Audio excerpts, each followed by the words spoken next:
नमस्कार, झारखंड समाचार में आप सबका स्वागत है। आइए जानते हैं झारखंड की तमाम छोटी बड़ी खबरों को। इससे पहले चैनल को सब्सक्राइब नहीं किया है तो प्लीज चैनल को सब्सक्राइब कर बेल आइकन को प्रेस कर दीजिए ताकि खबरों का अपडेट आपको मिलता रहे। खूंटी में बोले केंद्रीय मंत्री अर्जुन मुंडा, जनजातीय महिलाओं का आर्थिक सशक्तिकरण हमारा लक्ष्य। दरअसल आपको बता दें कि राष्ट्रपति द्रौपदी मुर्मू अपने 3 दिवसीय झारखंड दौरे के दूसरे दिन कल खूंटी में थी। खूंटी के बिरसा मुंडा स्टेडियम में आयोजित स्वयं सहायता समूह सम्मेलन कार्यक्रम को संबोधित करते हुए केंद्रीय जनजातीय मामलों के मंत्री अर्जुन मुंडा ने अपने निवेशक काल में आदिवासी स्वतंत्रता सेनानियों का जिक्र करते हुए कहा कि केंद्र सरकार राज्य की हेमंत सोरेन सरकार के साथ मिलकर आदिवासियों को उत्थान के लिए बहुत सारी योजनाएं चला रही है। आदिवासी महिलाओं का आर्थिक सशक्तिकरण करने का प्रयास कर रही है। अर्जुन मुंडा ने कहा कि आज राष्ट्रपति हमारे बीच हैं। इस आयोजन के जरिए उद्यमिता विकास में नया अध्याय जुड़ेगा। उन्होंने कहा कि आदिवासियों की सांस्कृतिक विरासत को सुरक्षित रखते हुए उनका विकास ही हमारा लक्ष्य है। बता दें कि केंद्रीय मंत्री अर्जुन मुंडा ने कहा कि महिलाओं का बेटी बचाओ बेटी पढ़ाओ के जरिए सरकार महिला सशक्तिकरण की दिशा में आगे बढ़ रही है। सुदूरवर्ती दुर्गम इलाकों में जनजातीय और सामान्य वर्ग के महिलाओं को अर्थव्यवस्था से जोड़ा जा रहा है। सीएम हेमंत ने राष्ट्रपति के सामने दोहराई सरना धर्म कोड की मांग।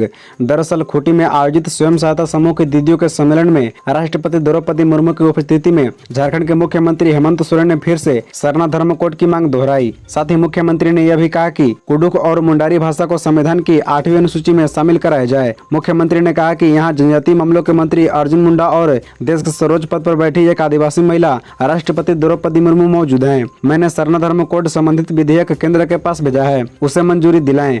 बता दें कि मुख्यमंत्री हेमंत सोरेन लंबे समय से झारखंड में आदिवासियों के लिए सरना धर्म कोड की मांग उठाते रहे हैं। पिछले साल यह कानून केंद्र के पास मंजूरी के लिए भेजा गया था। बता दें कि संबोधन के दौरान मुख्यमंत्री ने जनजातीय कार्य मंत्री अर्जुन मुंडा के कामों की सराहना करते हुए उम्मीद जताई कि उनके कार्यकाल में झारखंड में आदिवासियों के विकास के लिए काम होगा। मुख्यमंत्री ने कहा कि आदिवासियों को वनोत्पाद का सही मूल्य मिले और वे आर्थिक रूप से समृद्ध हो, यह सुनिश्चित करना केंद्रीय जनजातीय मंत्रालय का काम है।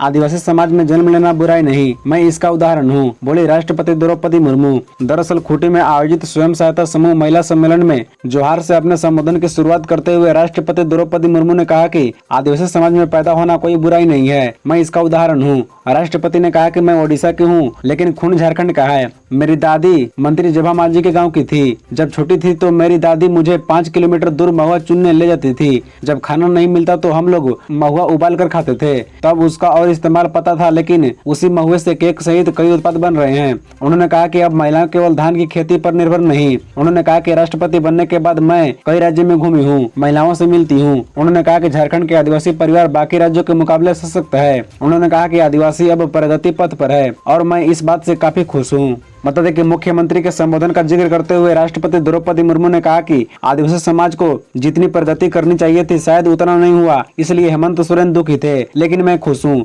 झारखंड में एक बार को छोड़कर हर बार कोई आदिवासी ही मुख्यमंत्री बना। 28 विधायक आदिवासी हैं, केंद्रीय मंत्री भी आदिवासी हैं। झारखंड की महिला एवं बाल विकास मंत्री यही खूंटी की है। उन्होंने कहा कि महिला समूह ने जो उत्पाद बनाए हैं मैंने वह देखा। स्टॉल का निरीक्षण करने के दौरान मैंने महिलाओं में आत्मविश्वास देखा, मैंने उनमें अपनी झलक देखी। पीएलएफआई उग्रवादी दिनेश गुप्ता के ठिकाने से 4720 गोलियां और 35 जिलेटिन मिली। नेपाल से हुई थी गिरफ्तारी। दरअसल झारखंड में कुख्यात उग्रवादी संगठन People's Liberation Front of India के सुप्रीमो दिनेश गुप्ता के ठिकानों से पुलिस ने हथियारों का जखीरा बरामद किया है। पुलिस ने दिनेश गुप्ता के कोटेगार और गुहारों में छिपा कर रखी गई 4720 गोलियां और 35 जिलेटिन सहित भारी मात्रा में हथियार और विस्फोटक सामग्री जब्त की है। पुलिस ने हथियार बनाने का सामान भी बरामद किया है। साथ ही पुलिस ने 2 सक्रिय उग्रवादियों को भी गिरफ्तार किया है। गिरफ्तार उग्रवादियों के नाम ललित शर्मा और शिव नारायण सिंह है। खूंटी पुलिस अधीक्षक अमन कुमार ने बताया कि गुप्त सूचना के आधार पर यह कार्रवाई की गई है। बताया जाता है कि इन हथियारों को कहीं ले जाया जा रहा था। गौरतलब है कि बीते तकरीबन 2 दशक से राजधानी रांची सहित आसपास के जिलों में आतंक और दहशत का पर्याय रहे दिनेश गुप्ता को पुख्ता सूचना के बाद नेपाल से गिरफ्तार किया गया।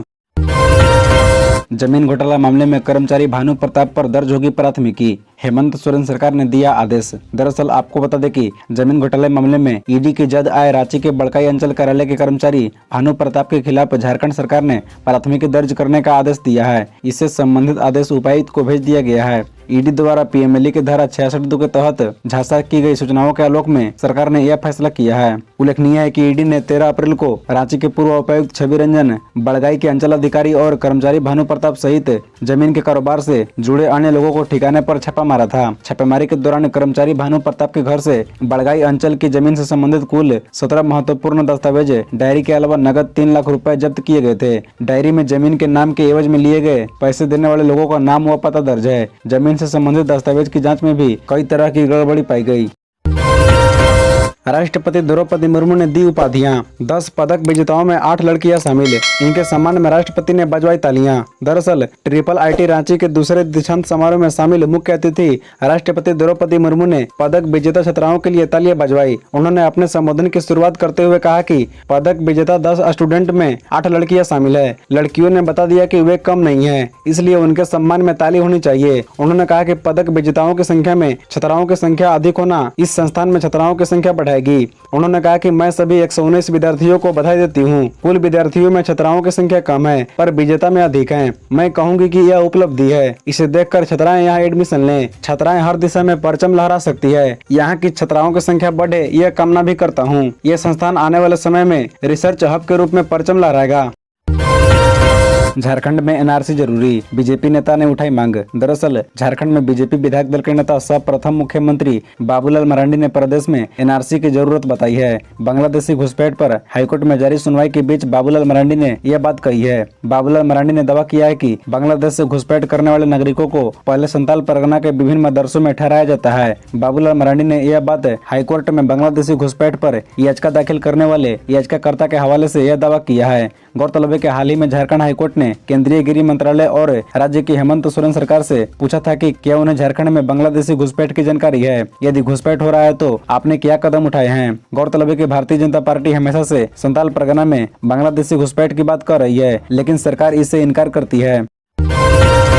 जेएसएससी ने निकाला उत्पाद सिपाही का विज्ञापन। 583 पदों पर होगी नियुक्ति। 1 जून से ऑनलाइन लिया जाएगा एप्लीकेशन। दरअसल उत्पाद एवं मद्य निषेध विभाग ने उत्पाद सिपाही के रिक्त पदों पर नियुक्ति का निर्णय लिया है। इन पदों पर नियुक्ति के लिए झारखंड कर्मचारी चयन आयोग ने विज्ञापन निकाला है। इस विज्ञापन को झारखंड उत्पाद सिपाही प्रतियोगिता परीक्षा 2023 का नाम दिया गया है। इसके लिए ऑनलाइन आवेदन लिए जाएंगे। ऑनलाइन आवेदन 1 जून से शुरू होगा जो 30 जून तक चलेगा। नोटिफिकेशन के अनुसार 2 जुलाई की मध्य रात्रि तक परीक्षा शुल्क दिया जा सकता है। वहीं फोटो और सिग्नेचर अपलोड कर एप्लीकेशन का प्रिंट आउट 4 जुलाई तक लिया जा सकता है। आवेदन में किसी तरह की गड़बड़ी रहने पर 6 जुलाई से 8 जुलाई के बीच इसमें सुधार किया जा सकता है। कुल पदों की संख्या 583 है, जिसमें अनारक्षित के लिए 237 पद, अनुसूचित जनजाति के लिए 148 पद, अनुसूचित जाति के लिए 57 पद, OBC 1 के लिए 50 पद, OBC 2 के लिए 32 पद और EWS के लिए 59 पद शामिल है।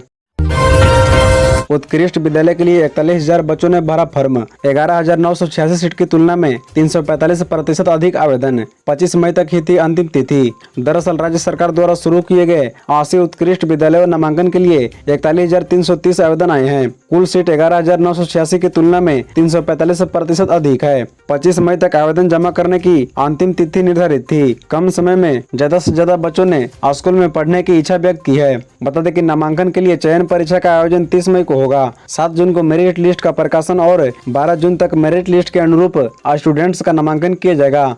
80 उत्कृष्ट विद्यालय में नामांकन के लिए राज्य भर से हजारों आवेदन प्राप्त हुए हैं। लोगों की मांग के अनुरूप आवेदन की अंतिम तिथि को मुख्यमंत्री के आदेश के बाद बढ़ाया गया है। खबरों से जुड़े रहने के लिए चैनल को सब्सक्राइब, वीडियो को लाइक एवं एक दूसरे से शेयर जरूर करें। धन्यवाद।